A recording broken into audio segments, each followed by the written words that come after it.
Ready? Yes. Okay. So tell us your full name, and maybe yeah, tell us your full name. Anne Elizabeth Coyne. Wait a minute. See, that's right. Yeah, okay, let's start again. Let's start again. Okay. Anne Elizabeth. Hold on, wait. 1, 2, 3. Okay. All right. So tell us your full name. Anne Elizabeth Heyward Coyne Lietman. Okay. All right. And you were named Anne. Why did they name you Anne? My mom's name was Anne, and she named me after her. And my father's name was, his name was Edward. We have that in the family. That name is pretty much used, Edward and Charles. So it's kind of like confusing to people when you try to tell them what they are. Then. But Anne was your mother's name. My mom Anne, and her name was Meyer. That was Meyer. And her mother was named Sullivan, who married Meyer, William Meyer, on it. And trying to think of something with her in it that I can talk about, because they had a very interesting life too. They had 6 in her family, and they all stayed alive. I mean, till they were in their 70s and 80s, which was really pretty decent age for that generation. So you grew up with a lot of aunts and uncles? Yeah, and cousins who are still around that on Facebook that brings you close together, because I have seen them. When you grew up, were they close in proximity to you? 1 or 2 families, but it was to a point where only at one time did I have them in the neighborhood. Otherwise, you needed to have like a car to get to them. Right. And sometimes that was difficult because we didn't have a car at all times. And my father worked for a Long Island Railroad, and my mom didn't work until she got to be probably in her 50s when we were with it.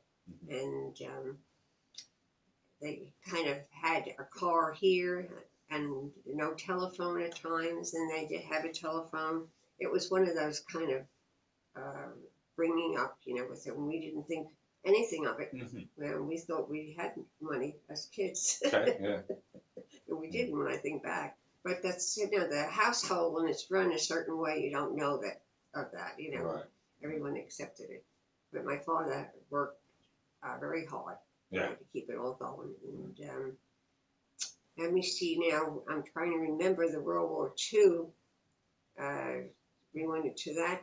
I must have been 10 when that started. Right. And I can remember having a plane diving at us in Floral Park in the beginning of this, and we never knew to that day why it did that. I think it was just some wise guy that went down and at our car. And my mother didn't know. It was crazy. Oh. And we never heard anything more about it. Then he went back up again. But during that kind of a period when it just first started, that World War II, it was very nerve-wracking, with it. Yeah. Then it went into where you have the ration of food, and you had to have food stamps, and the lights had to be, drapes and curtains had to be like a black shade. So anytime that they were afraid that we would be bombed, then they would have the sirens go off. That's the most I can remember of being scared. And you listen to the radio. That was another thing that people don't realize, that we just had a radio to listen to. Yeah. We had no other way of communicating, with probably newspaper too. That is good. And what other things would you like to know? Well, all right. Take 3. Okay. So, give us your full name and tell us a little bit about that. Anne Elizabeth Heyward. I was named for my mom. Her name was Anne Cecilia, and we lived in Lake Ronkonkoma when I was born, and moved to Springfield Gardens probably when I was about a year and a half to 2 years old. We moved there. Okay. And that was when my brother Richard was 5 years older than me. Yeah. And my brother Edward was a year and a half younger than I. Okay. When we lived there. Did you have any nicknames growing up? My father used to call me Annie Rooney. Annie Rooney? Yeah. Why was that? What was Anna Banana. Yeah. It's really. What was Annie Rooney about? What was I that? don't know. Oh. I think it might have been a cartoon at one time, maybe Okay. something. I don't know why he did that, you know, Alright. but he did. Oh, And what else? He said I look like Pocahontas. That's what he tried to tell me all the time. We were from that background, which we weren't. Yeah. Because I had braids and dark black hair. Mm-hmm. And then from Springfield, we moved to St. Albans. Well, I'm sorry. Let's go back up just a second. So, did you give us a date of birth? When were you born? Oh, where? 1932, August 24th. August 24th, 1932. Okay, where? Where? In Lake Ronkonkoma. Lake Ronkonkoma. Okay. And I don't know the name of the hospital. Okay. All right. And how long did you stay in Long Island, New Yeah. York. Right. Okay. And how long did you stay in Lake Ronkonkoma? I would have to guess about maybe a year. Okay. Yeah, it's about all I can remember. I don't remember Sure, it, right, but conversation-wise, that's what I pinpointed that to. Sure. Okay. So where'd the family move to? To Springfield Gardens. Springfield Gardens. Okay. Yeah, New York. Okay. And we stayed there for probably, let me see, what I remember on that one. Probably till I was about 5 years old. Uh-huh. Then we moved to St. Albans. Okay. And that's where my sister Kathleen was born. Where is St. Albans? St. Albans is Long Island, New York, too. Okay. But it's in between Queens Village, Hollis, St. Albans, Floral Park, Valley Stream. It's some of the little towns around it. Okay. And that was, we went to St. Pascal Baylon School. Mm-hmm. And my cousin Ronnie Spellman was in the same class I was. That was the only time that I've had any relatives in a classroom. So we spent a year in that relationship, you know, with the cousin. About what age was that, you say? I have to think that had to be about 8 years old. And then we did move again from there to Floral Park. And that again is another Long Island town. Mm-hmm. And we lived there, and I went to Our Lady of Victory. And I guess we lived there for, I don't know, my years. I have tried to figure this out a couple of times. I had to be close to 10 at that time. Yeah. And we stayed for maybe a year or 2 years the most. Then we moved a lot. Yeah. Then we moved to Queens Village. Yeah. And that's where we stayed the longest. Why did you move so long? Well, my mom and dad couldn't get enough money together to put down on a house. Yeah. And it took them that long. They had to rent all the time. And the people that they were renting from wanted the house back after 2 years. Maybe I don't know why, but that was one of the reasons that we had to move out all the time and move somewhere else, which was very hectic for my mom, you know, that you have to do all that. Yeah. And they very seldom had a car in the beginning that I can remember. Yeah. You know, we would have a car, then something happened, then we didn't have a car, then we had a phone, then some days we didn't. You know, it wasn't that they weren't paying bills, it just was their way of not having enough to support a car all the time or buy a new one if the one's gone. Right. But they ended up, my mother went back to work when she was probably in her 50s. Yeah. And then things started to look much better for them. But it took a while for them to climb out of that depression type thing. Right. You grew up, I mean, your early childhood, your first 10 years were spent in the height of the Great Depression. Yeah. And my father had lost a job in the financial end of it. He was working for something like where people take out loans. And he wasn't making enough money, so he got a job in Long Island Railroad. Okay. And then he was there until he died. You know how he got that job? I mean, it must have been a really difficult time to get a job. Yeah, I guess interviews. I have no idea if he had any connections there or what, but he was very happy to get that job. I'm sure, It was just a steady job. The other one was just an office type work. Do you have any notion of being aware that it was the Great Depression and that no, not at that time, you know, with it. I really don't until I think back of it. And I say to myself, well, that's what my mom and dad had to go through. even though he had a good job, it still wasn't catching up with everything. You know, it just happens to be that way. It sounds like you're somewhat luckier than a lot of people. Oh yeah, I mean we weren't on any kind of welfare or anything. You know, we had food all the time and clothes. And, you know, it wasn't that we weren't. That's where the car business probably would come in, where it was expensive to have a car, and I guess that wasn't as to be at certain times. Yeah. We did a lot of walking. Yeah. A lot of the big iconic image of the Great Depression, especially in New York, is the people selling things like Right. apples on the sidewalk. Yeah, we did. Wondering if you saw anything like that. No, because we weren't in the city end of it, suburban. Yeah. You know, you didn't have that ability to notice things like that. Yeah. So we lived in a little town all the time. You Yeah. know, within people that were surrounding us, evidently wasn't hit that bad Yeah. for it, because they all had nice houses and you know, school and everything. I wasn't actually aware of being in a depression type, you know, with it. I don't know why, maybe because I was too young. Mm-hmm. You know, and then when the World War II came along, I remember little bits of that, you know, with it. And I'm trying to remember my father, what age he would be at that time. That I can't. I could possibly figure it out, some part of it. Mm-hmm. But they had that kind of atmosphere for a while, you know. So they went through the Depression, they went through war, World War II, and it was kind of, I would imagine, between the both of those things wasn't was probably the reason why they didn't have what they could have had money wise, you know. Yeah. That for some reason, I would think that wasn't a big thing, you know, to go through the Depression and World War II on top of it. Okay. You know, with it. So that's about all I can tell you as far as their financial and why she moved so many times. And then should we go into that, where I Yeah, sure. Yeah. Tell us about after all the moves we went from, I'm trying to remember the big Springfield Gardens, then was St. Albans, then Floral Park, then we went to Queens Village, and there we stayed the longest. Mm-hmm. And then I went to work at American Airlines at probably the age of 17, 18 years old, as a summer job. And then I went back to it after high school and met your father, Charles Coyne. Yeah.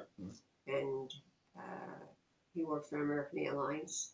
And then I went to work for American Airlines. And I worked for them in the credit union was my last job with them. Then I got pregnant and had my first son, Charles. Mm-hmm. And we moved to Hicksville, which is out on the island. Mm-hmm. You know, we bought a house. And my mom was still out that section. She moved to Levittown, Yeah. bought a house. And so she was very happy with it. You know, it was her little house, and she was so glad to have it. You know, so it was something that I was glad that she at least had something before she passed away. Do you remember what year she bought that house? Let me see. I've 50. 1950? About that, or 51. I know my sister Kathleen and my sister Sue spent high school years, and my brother Jimmy there. Mm-hmm. Mine was, I ended up going 6 months before I got married. I moved there. Mm-hmm. And I probably could figure out more if I could just think of the years. Mm-hmm. That's always throws me for some reason, trying to get the years straight out. You know. Yeah, it's a little foggy. Sure. And I'm trying to remember. Your father had a nice job in American Airlines, and at the end, he worked when they moved out of Fort Worth. They moved to Fort Worth, the headquarters, and Dallas. Yeah. And that's where we ended up in Texas for 28 years.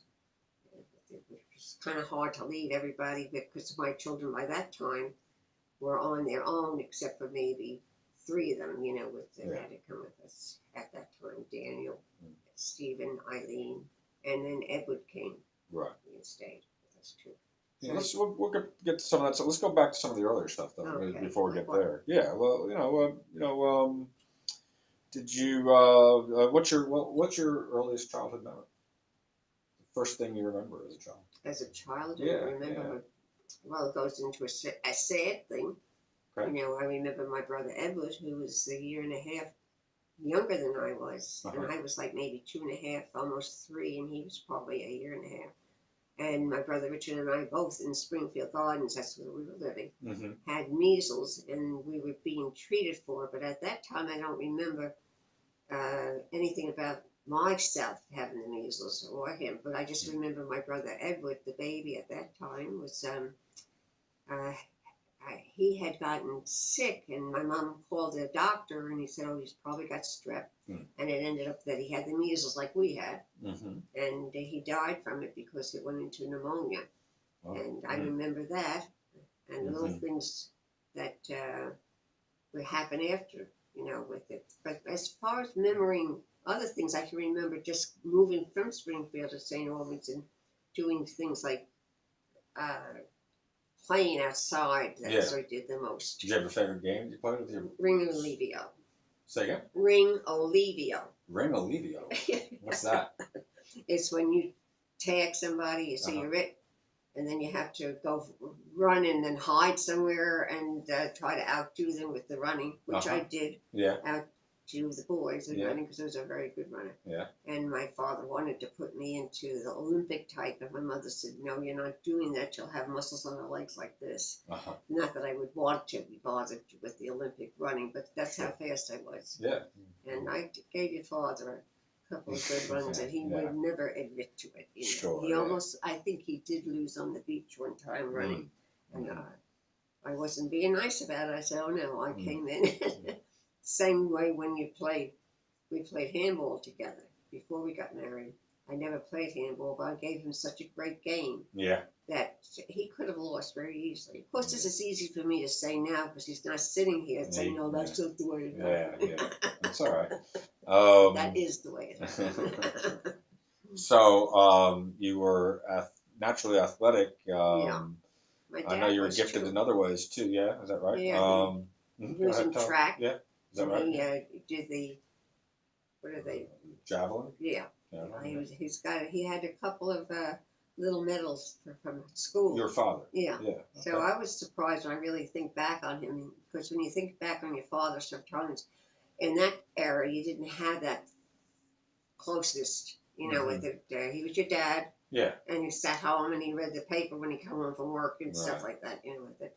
So it always surprises me when I think of him as a child. In high school, with the awards that he won. Yeah. And I think that I had a crush on a boy in high school because he reminded me of my dad. Oh, okay. All right. He was a star basketball player in high school.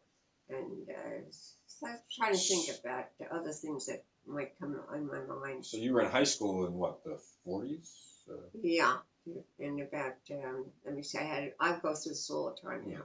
So 32, and then you take, 8 years? Yeah. Okay. So if you go, so 42, you're 10, so you're in high school about, 14, so talking about 46, I guess. 46, right? I think that's about it, 46 and 47. So mid-40s, post-World War II, you're in high school,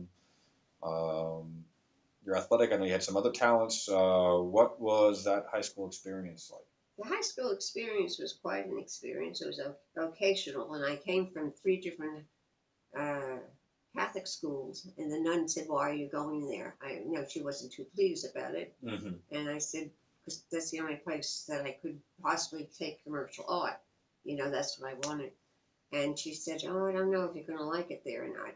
And I don't know how she knew, because it was an hour and a half away from my house. Yeah. I had to take a train, a bus to get there, 2 buses. We're actually with a train and 1 bus, and it was a trip to go. And it was down by the Jamaica racetrack.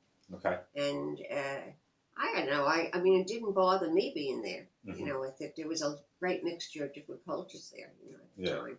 And Well, that's interesting. yeah, What do you mean by that? well, you know, they were basically a black place Okay. town in Jamaica. Okay. Yeah. Sure. Okay. And then the kids from Far Rockaway, Mm-hmm. they came and they were uh, a different type children. I can't explain that. Okay. You know, with it, they were a little bit. They had a rougher experience. Yeah, I would think so. Yeah.